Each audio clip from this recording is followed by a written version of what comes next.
So who's had a contingency recently? We have multiple right now. Yeah. Yes, actually, at least 3. Sorry, I don't understand. Neither do I. Thank you, Siri. So what's going Not the on? only one. Yeah, so the listing we have in Moxville right now, they are purchasing a home in Wahlberg, so it's contingent on one selling there.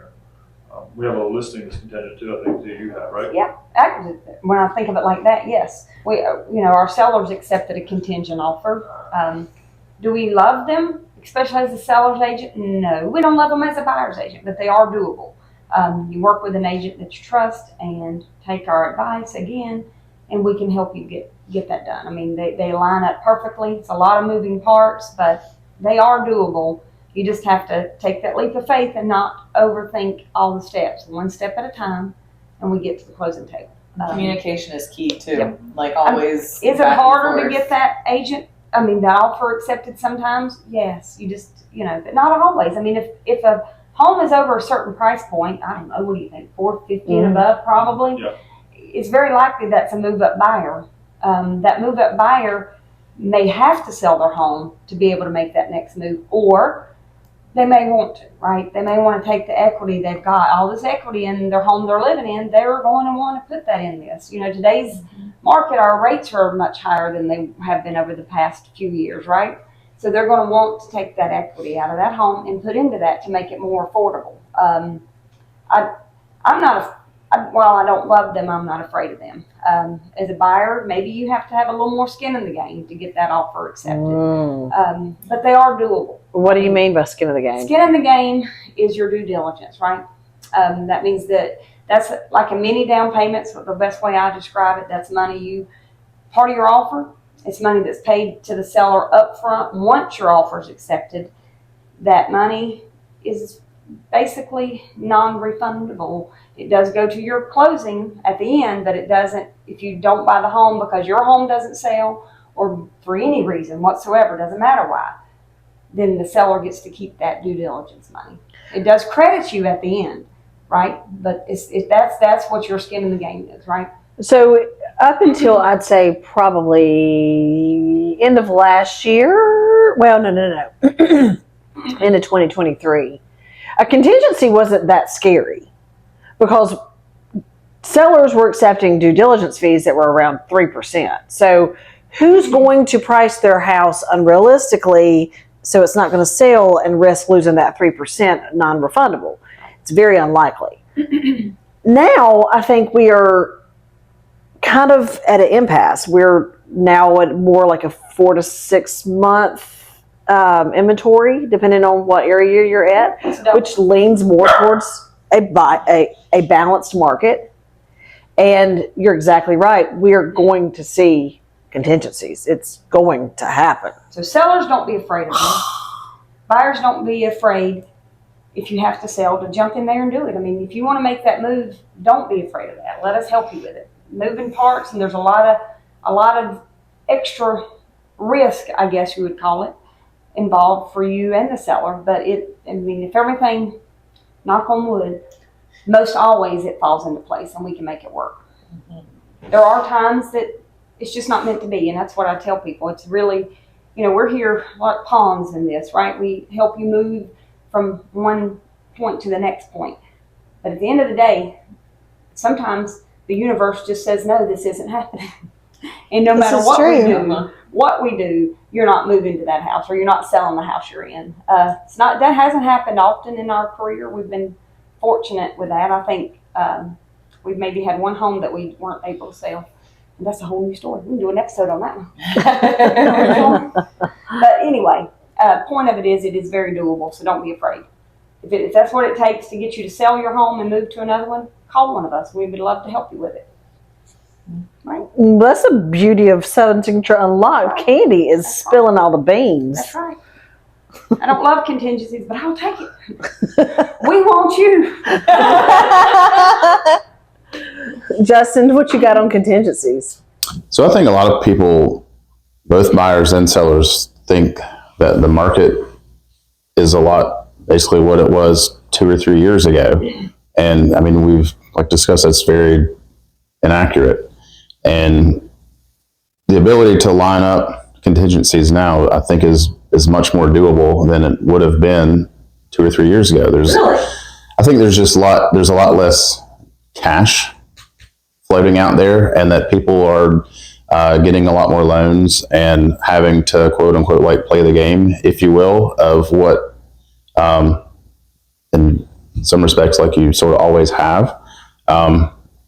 I don't know that I feel like the people that are like moving up are a lot of those people may have been scared or unable to 2 or 3 years ago just because of the amount of cash that was in the market. And so now they're starting to venture out a little bit. And, you know, a lot of those people really have to be contingent in order to like take that next step up, whether that be from like a, you know, change in family, kids getting older. But I've personally had a lot of those questions asked the last, you know, couple months of, you know, can we be contingent and still get out here and look about moving up? People also have more equity in their homes now Right. because of the past few years. So that's also on their side. Laura Beth, what's say that you're a seller and you want to be content, or, okay, wait. Say that you're a seller and you want to buy, but you can't buy until you sell your house. What would you do? I mean, as their agent, or So you're going to sell their house, but you're also going to represent them as a buyer's agent on the new buy. I mean, I'd let them know that we want to go ahead and get everything ready, literally ready to push the button to sell. Either that or we go ahead and get it on the market before we find something. But there are hard things either way you do it. So like if we go on the market before we start selling, they may go on, or before we start looking, they may go under contract before we found them something. So like that's something scary to think about as well. But on the flip side of that, if we wait to push the button till we're already under contract somewhere, we may not get under contract on the sale of their house before we close on the other house, which, as you were saying, most people will need that equity to put into the buy side. So like sell side to buy side. So, what I usually tell my people is I'd have everything ready, pictures done, literally in MLS, ready to just hit submit listing until we are like right under contract with something, and then hit that button. But also on the buy side, I'll let the buyer's agent or the listing agent on the buy side know, like, look, we're going to be contingent. I have everything ready to push that button, but that's why I want to push this contract out further. And instead of like the normal 30 to 45 days, maybe I'll do a 60-day, just to give them time to get their house sold.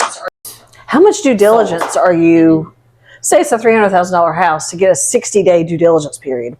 How much are you having to put down? Like 60-day close, like do like a 30, yeah, it's like 60-day close, 30-day-ish due diligence, something like that.